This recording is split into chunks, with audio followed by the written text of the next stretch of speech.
नाज़रीन हिन वक़्तु असां पंहिंजो बदीन खां कोई दूर परे नरेड़ी ढंढ जेके मक़ामी माण्हू हुनखे सदाबहार बि सॾियनि था।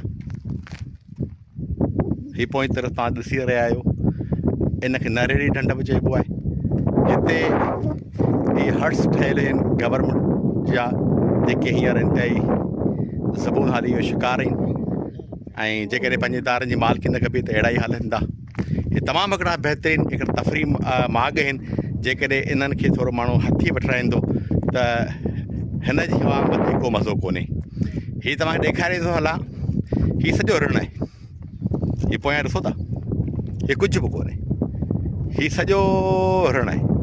तंहिंजे करे चयो वियो ज़िंदगी रुञ सॼी मां उञा यल पखी, ज़िंदगी रुञ सॼी मां उञा यल पखी, ढंढ पाणी किथे काई छांव ॾिसो। ऋण बि हिते आहे, रुञ बि हिते आहे, ता हदे निकाह का शइ कोन्हे। ऐं इहे मौक़िया, इहो बि हिकिड़ो फितरत जो हिकिड़ो हुसन आहे जेके माण्हू पसे ऐं उनखे माण्हू इंजॉय करे सघे थो। ऐं यकीननि हेॾे ऋण जे अंदरि तव्हांखे ॾेखारींदो हलां, घुमण जी जेका बहितरीनु मौसम जेका आहे सा इहे ई जनवरी ऐं डिसंबर जा ॾींहं आहिनि। छाकाणि त हिन वक़्तु तक़रीबन ॾींहं जा 2 थियनि था। पर जेकॾहिं असां गर्मीअ टाइम ते ईंदासीं त उहा मौसम असांजो साथ कोन ॾींदी ऐं असां इहो सफ़र न करे सघंदासीं।